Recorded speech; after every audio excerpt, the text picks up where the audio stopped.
pesky B flat chord really does derail a lot of players. I've seen it loads of times, people jamming along on the songbook and B flat comes up and they just skip right over it. Now, in principle, I suppose that's not too much of a bad thing, you know. Sometimes you can just join in with the dead chord and just be a percussion instrument for a bar or two, and there's absolutely nothing wrong with that. But wouldn't it be nice if we could maybe rethink the B flat chord, reimagine different ways of playing it, and maybe see if we can learn to fret it after all? In this video we're going to do exactly that. Look at a few different methods to try and see if you can get any closer to playing the B flat chord. So most people will just sort of stick with one method, but there are plenty of other ones to try, so let's run through those now.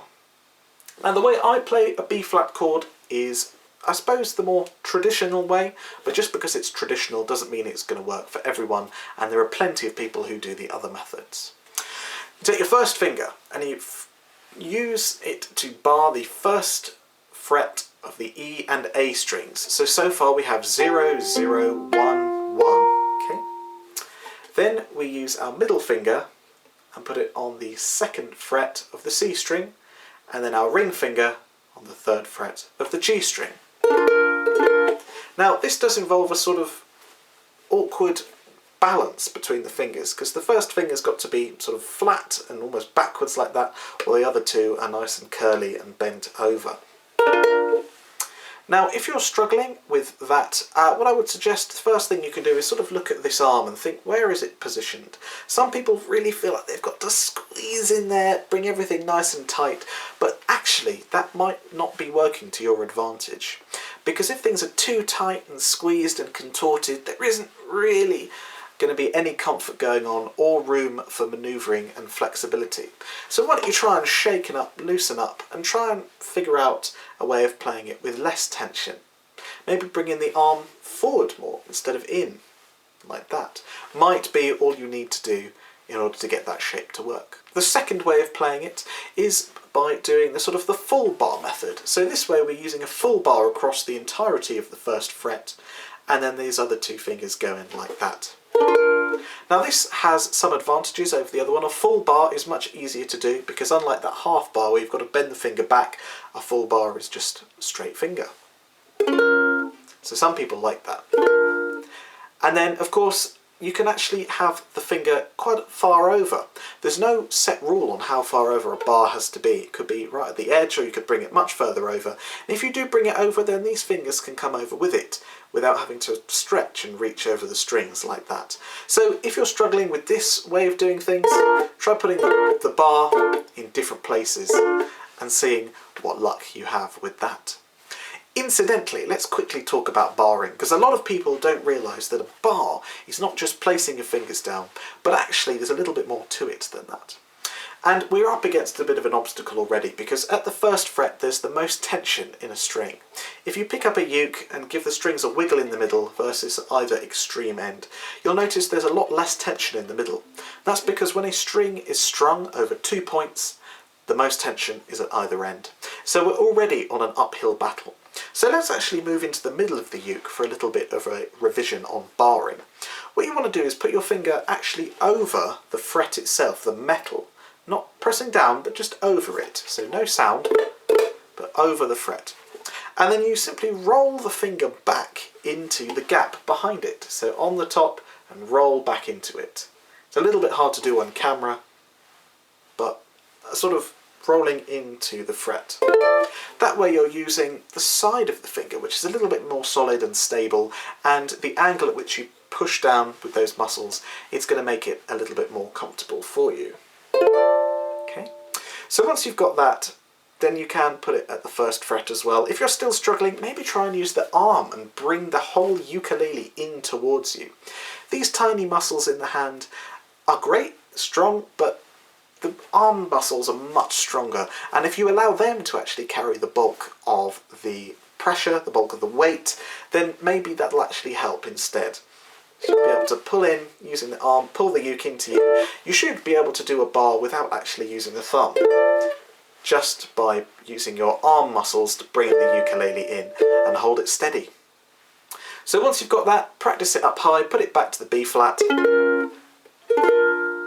again, you've got all that tension, so really make sure you use the arm there, and you've got a nice clean B flat, hopefully. A little cheat that you can do is actually play a G minor 7 or a B flat 6. This is where we only play 3/4 of a B flat, and we actually leave the G string finger off. It's very similar to a B flat. We've got that extra note. Now a lot of the time, hardly anyone will notice the difference. And in fact, what you could do is only strum the C, E and A strings and skip out the string closest to the ceiling altogether. And then you do have a B flat, just a slightly reduced version. But if you want to strum all the strings, then doing that sort of G minor 7 or B flat 6 shape. Same shape, just two different names. Now, I sort of have mixed feelings on this kind of cheating. It's not really cheating. I mean, if it gets you playing the chord, then that's great. Maybe you can use it as a stepping stone. Get used to playing that one first, and then later you can bring in the extra finger, and then it's not so much of a leap of faith than going from nothing to suddenly all of B flat. On the other hand, though, I would say don't be lazy. Because it's very easy to do all these cheats on the uke, and then we fall into this trap of not being able to sort of really challenge ourselves and keep on learning. If we fall into doing the same things again that aren't quite exactly right for too long, then we run that risk. So just be aware that while I do suggest this as a little hack for some people, it's not the same as a substitution or a permanent solution. I really still would encourage you to eventually get round to trying a full B flat in whatever form you fancy. The last thing we're going to do is actually playing B flat in a completely different place. Most people will learn the G chord quite early on in their ukulele careers. It's this one where it's 0, 2, 3, 2, okay?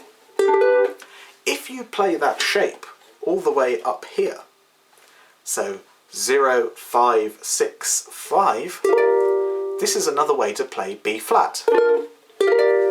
Sounds different, but what we're doing is we're taking all of the notes and rearranging them so that they're in a different order, but higher up on the neck. We can still use that same familiar G shape, but just higher up on the neck. And again, you can either just strum the bottom 3 strings, those bottom strings there, or you can include the G string and you get another kind of B flat 6, G minor 7 kind of sound. Now this shape's great, it has that nice familiar sort of fingering to it, but it does sound a little out of place if you're playing first position chords throughout the rest of a song. Then you've suddenly got to go all the way up to the 5th and then back. Tis a bit of a leap, both physically and actually audibly as well. It's a big sort of gap there. So it might be one to use occasionally, or if you do get used to that gap, maybe practice that there, as well as just holding down the chord. Maybe that will give you some success with playing B flat. Okay, those are just my quick tips on playing B flat. Which is your favourite? Let me know in the comments below. Have you tried all of these and still none of them work? Maybe we need to have another look at them. Whatever it is, do let me know in the comments. And while you're here, you might as well check out this video as well, which is another one just like this. I'll see you over there.